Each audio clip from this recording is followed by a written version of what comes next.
Welcome in, everybody. Today we have a very special guest with us in Marathon head coach Joey Gonzalez. Marathon's coming up here in a semifinal for the rural class against Fort Meade. Joey, welcome in. Thank you very much. I appreciate you having me on today. No problem, man. So let's get into it a little bit. Let's start, before we get to your opponent, let's talk a little bit about your season.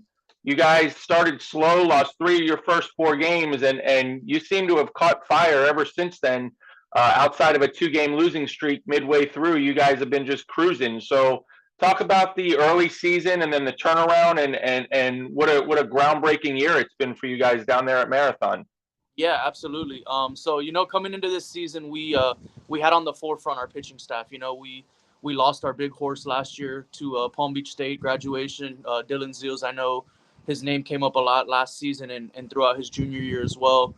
So we knew that building our pitching staff up after relying on him heavily for so many years was our main focus point. And through the offseason, I think we did a really good job of getting some of our younger guys to really buy into the process and commit to that plan throughout the summer and throughout the fall.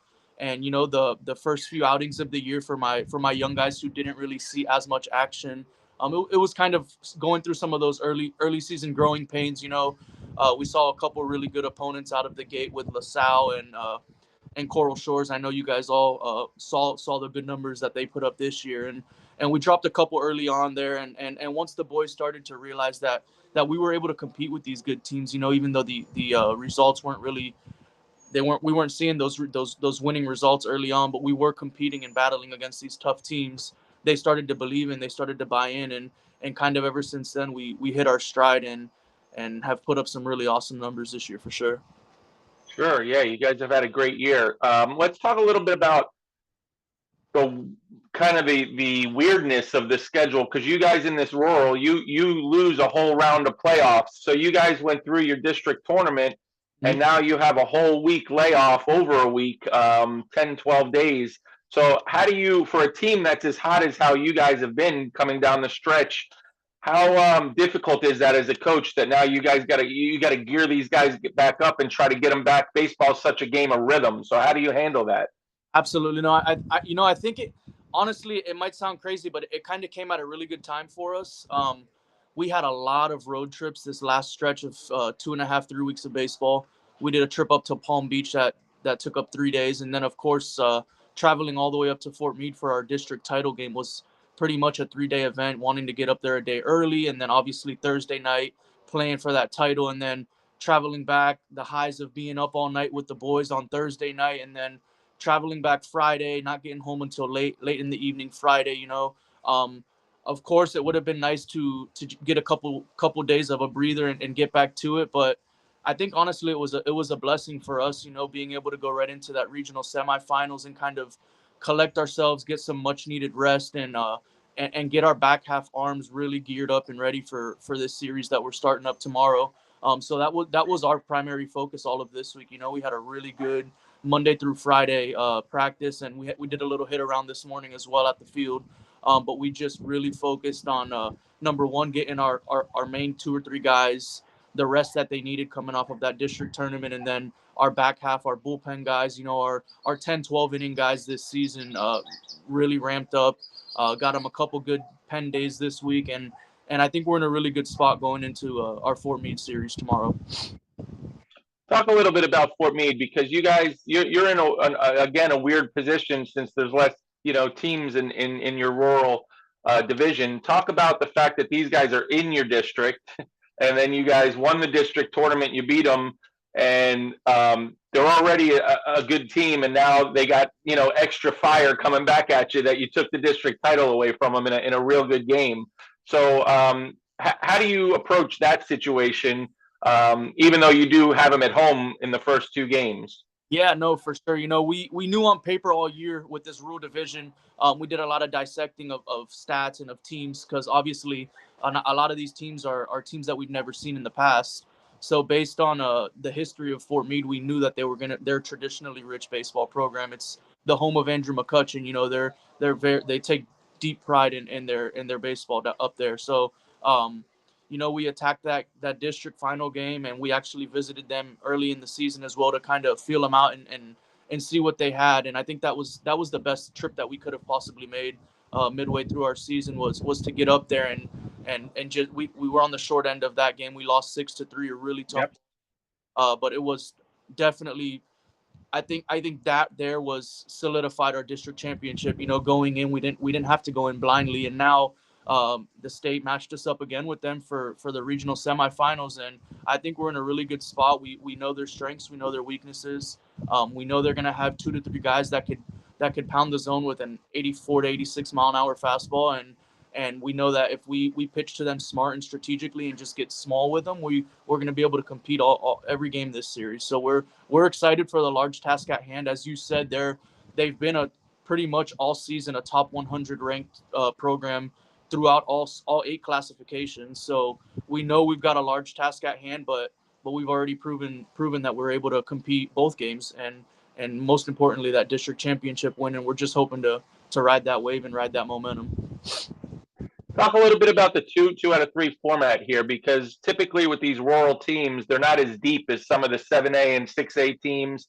So how much does that concern you, or how do you guys approach that, being that you're 3 games maybe in 5 days?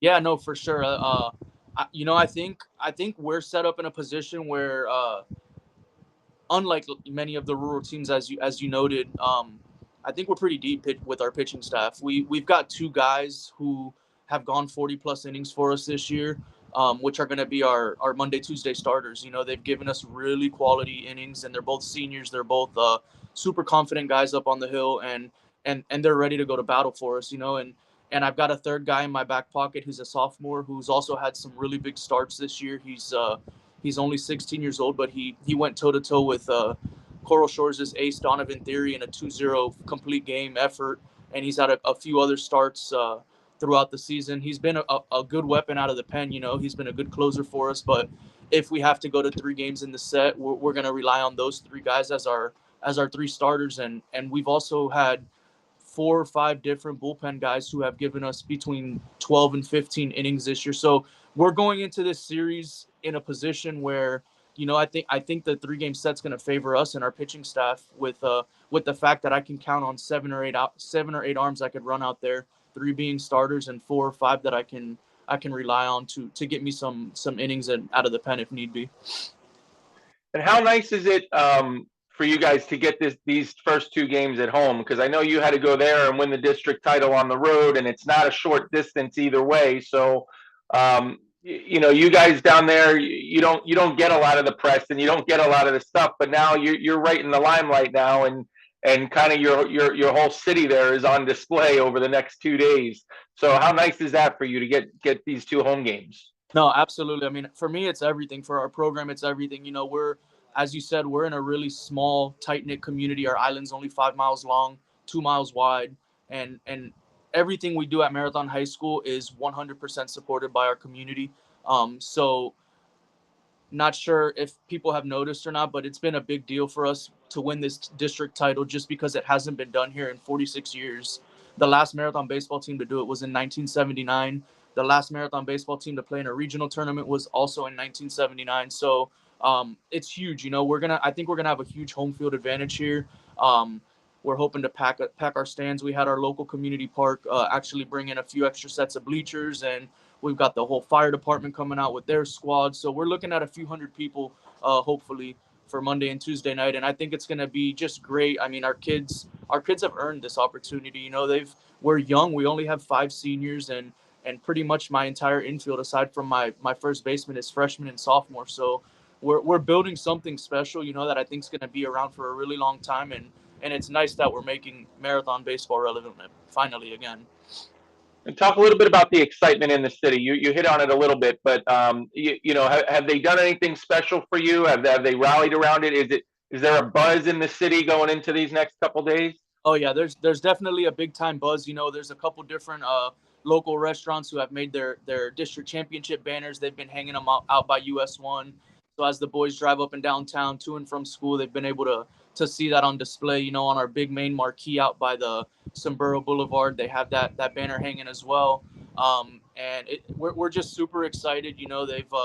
our local radio station, 98.7 Conch Country, they followed us all the way up to the district title game, and they broadcast that game live for us. And all week long, they've been pumping it up, and they're going to be out there for both of our regional semi games as well. So, it's a lot of fun for me as the coach, as an alumni of the school.